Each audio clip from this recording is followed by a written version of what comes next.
านผู้ชมไปที่พิธีแถลงข่าวเฉลิมฉลองครบรอบ9 ปีของบริษัท ST เมืองไทยประกันภัยซึ่งได้จัดขึ้นในวันที่ 9 เมษายน 2026 ที่ห้องประชุมโรงหมอเกษมราษฎร์อินเตอร์เนชั่นแนลเวียงจันทน์ในพิธีดังกล่าวท่านไสสนะภูลสวรรค์รักษาการผู้อำนวยการใหญ่บริษัท ST เมืองไทยประกันภัยจำกัดและดร.วัฒนาภาลิศรีผู้อำนวยการใหญ่โรงหมอเกษมราษฎร์อินเตอร์เนชั่นแนลเวียงจันทน์ได้กล่าวถึงการร่วมมือกันระหว่างบริษัท ST เมืองไทยประกันภัยจำกัดและโรงหมอเกษมราษฎร์อินเตอร์เนชั่นแนลเวียงจันทน์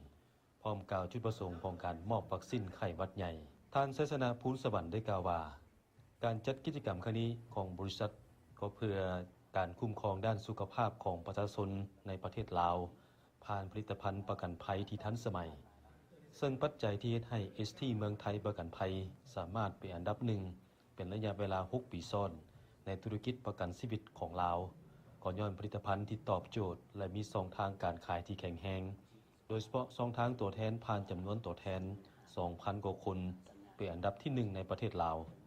ภายใต้ระบบการจัดการที่เข้มแข็งและสิ่งที่เป็นปัจจัยที่ ST เมืองไทยประกันภัยเลือกที่จะฉลองครบรอบ9 ปีโดยการมอบวัคซีน 1,000 โดสย้อนจากสถิติปี 2025 ผ่านมาไข้หวัดใหญ่เป็นหนึ่งในพยาธิที่ส่งผลกระทบต่อกับลูกค้าโดยเฉพาะด้านสุขภาพและค่าใช้จ่าย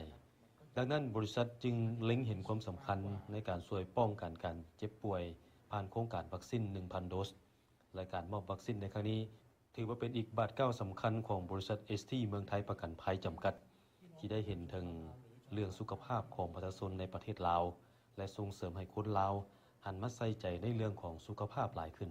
จะรักษา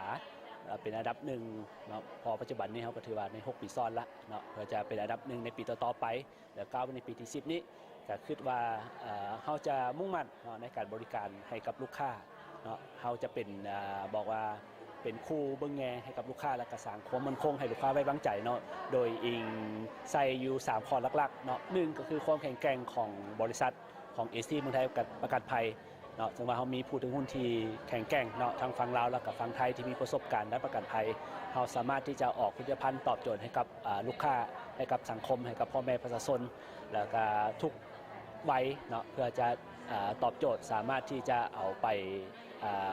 ปรับใช้ในการที่จะบริหารความเสี่ยงไม่ว่าจะเป็นเรื่องทรัพย์สินไม่ว่าจะเป็นเรื่องสุขภาพไม่ว่าจะเป็นเรื่องชีวิตนะส่วนอันที่2เนาะก็ถือว่าตัวผลิตภัณฑ์ของเขาเนี่ยที่ว่ามาเนี่ยตั้งแต่9 ปีของเขาก็ได้พัฒนามาตลอดเนาะแล้วก็อีกบวกด้วยกับที่เขามีผู้ถือหุ้นที่แข็งแกร่งในว่ามานี้เขาก็ยังปฏิบัติเนาะตามกฎหมายของทางภาครัฐเพิ่นวางออกในการคุ้มครองบริษัทประกันภัยไม่ว่าจะเป็นเรื่องการคุ้มครองจำนวนตัวแทนเนาะการระเบียบต่างๆเนาะอันนี้ถือว่าเขาจะปฏิบัติด้วยเข้มงวดต้องขออนุญาตขอบคุณทางภาครัฐก่อนอื่นต้องขอขอบใจทางภาครัฐโดยเฉพาะแม่นกระทรวงการเงินกรมคุ้มครองวิสาหกิจการเงินที่เฮ็ดให้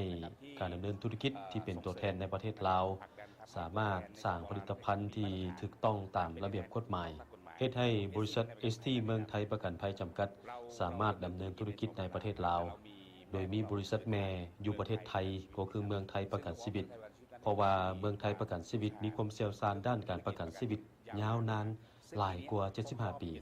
ฉะนั้นทางบริษัทได้เอาประสบการณ์มาพัฒนาอยู่ประเทศลาวและมีตัวแทนประกันชีวิต 3,000 กว่าคนจึงเฮ็ดให้บริษัท ST เมืองไทยประกันภัยจำกัดเป็นเบอร์หนึ่งในสปป.ลาวส่วนดร.วัฒนาภาลิศรีได้กล่าวว่าการร่วมมือในครั้งนี้เป็นกิจกรรมที่ดีและยังช่วยลดความเสี่ยงหรือความรุนแรงในการเจ็บป่วยพร้อมทั้งช่วยประหยัดค่าใช้จ่ายและเวลาในการรักษาอีกด้วยซึ่งจุดเด่นของการประกันสุขภาพของ ST เมืองไทยประกันภัยแม่นประกันสุขภาพแบบเหมาจ่ายเมื่อลูกค้าไปใช้สิทธิ์ในห้องหมอสามารถหายห่วงในการที่จะมีส่วนต่างที่เฮ็ดให้ลูกค้าอาจบ่สามารถจ่ายได้พร้อมทั้งสามารถเข้าไปใช้สิทธิ์กับห้องหมอชั้นนำในประเทศลาวและมีห้องหมอที่เป็นเครือข่ายหลายกว่า300ห้องหมอในประเทศไทย